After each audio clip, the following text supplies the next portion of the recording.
안녕하십니까. JTBC 저녁 뉴스입니다. 전북에서 폭염으로 인한 사망자가 추가로 발생했습니다. 전라북도는 어제 정읍에서 80대 여성이 열사병으로 숨졌다고 밝혔습니다. 이에 따라 올여름 폭염 사망자는 5명으로 늘었고 전체 온열 질환자는 173명으로 늘었습니다. 폭염으로 폐사한 가축수는 126만 4천 마리, 농작물 피해는 423헥타르로 각각 집계됐습니다. 전주 선미촌에서 성매매 업소로 이용됐던 건물에 일반 음식점이 문을 열어 처음으로 성매매 업소의 업종 전환이 이루어졌습니다. 전주시는 지난 6일 전주 선미촌에서 성매매 업소로 이용되다 2010년부터 비어있던 건물에 냉면 가게가 문을 열고 영업을 시작했다고 밝혔습니다.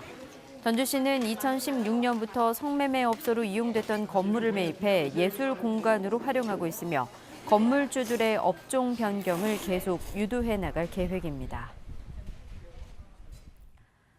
전라북도 의회가 친일 반민족 행위를 이유로 인촌 김성수가 유년기를 보낸 부안 김상만 가옥의 국가민속문화재 해제를 결의했지만 문화재위원회가 이를 부결시켰습니다. 전라북도 문화재위원회는 김상만 가옥이 당초 인촌 김성수와는 관련 없이 지어졌고 공간 건축 개념을 시도해 보존 가치가 높다며 문화재 해제 요청에 대한 부결 사유를 밝혔습니다. 문화재위원회는 하지만 가옥 내 김성수 동상을 철거하고 친일 행적에 대한 안내판을 설치할 것과 지나치게 넓게 설정된 문화재 구역에 대한 재검토를 권고했습니다.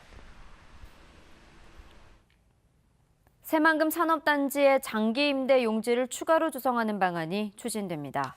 전라북도는 최근 새만금 장기 임대 용지에 기업들의 투자 문의가 잇따라 정부에 임대 용지를 추가로 조성하기 위한 예산을 요청하고 있다고 밝혔습니다. 전라북도는 올해 추경에서 국가 예산 272억 원을 확보해 새만금 장기 임대 용지 30만 제곱미터를 조성하고 있으며 장기적으로 1,376억 원을 더 확보해서 추가로 170만 제곱미터를 조성할 계획입니다. 민주평화당이 교섭단체를 회복하기 위해 무소속 이용호 의원의 영입에 공을 들이고 있지만 이 의원은 여전히 부정적인 입장을 고수하고 있습니다. 이용호 의원은 당을 선택하는 것은 개인적인 판단도 중요하지만 지역민들은 무소속으로 좀 더 시간을 갖고 정치 지형의 변화를 살피기를 원한다며 우회적으로 민주평화당 입당에 관심이 없음을 드러냈습니다.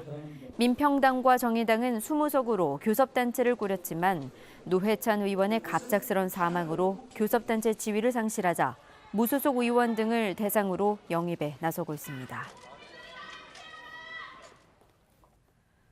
지난 고원시장과 완주 삼내시장에 청년 상인 점포인 청년몰이 들어섭니다. 전라북도는 중소벤처기업부의 청년몰 지원 산업에 지난 고원시장과 완주 삼내시장이 선정돼 내년까지 두 곳에 청년몰이 들어선다고 밝혔습니다.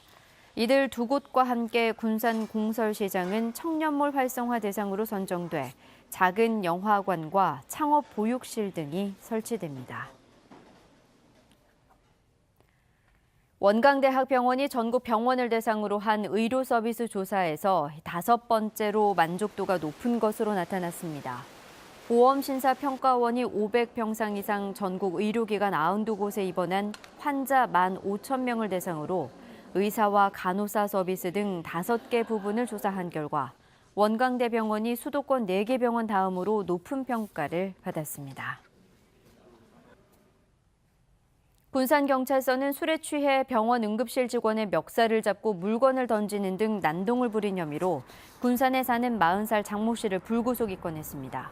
장 씨는 어젯밤 11시 50분쯤 군산의 한 병원 응급실에서 28살 직원 A씨가 보호자 확인서를 적어달라고 하자 아내의 치료 먼저 해달라며 멱살을 잡고 안내판을 던진 혐의를 받고 있습니다. 경찰 조사에서 장 씨는 술에 취해 감정이 격해져서 그랬다며 범행을 시인했습니다. 오늘은 낮 기온 35도 안팎의 무더위 속에 임실 강진의 구, 부안 5mm 등 일부 지역에는 한때 소나기가 내렸습니다. 소나기는 오늘 밤까지 일부 지역에 5에서 40mm 더 내린 뒤 그치겠습니다. 국지적으로 강한 비와 함께 천둥 번개도 동반할 것으로 보여 주의가 필요합니다.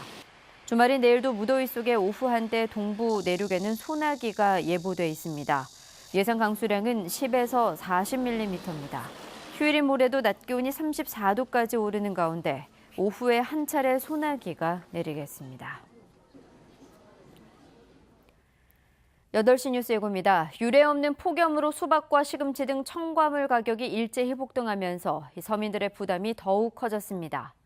양봉농가의 피해도 속출하고 있습니다. 폭염에 벌집이 녹아내리고 꿀벌을 잡아먹는 등 검은 말벌까지 극성입니다. 전라북도의 오랜 수건 사업인 컨벤션 센터의 후보 지역이 조만간 발표돼 사업이 본격화할지 주목됩니다. 요즘 같은 열대야를 시원하게 식혀줄 한여름밤의 축제, 전주 가맥축제가 시작됐습니다. 자세한 소식은 8시 뉴스에서 전해드리겠습니다.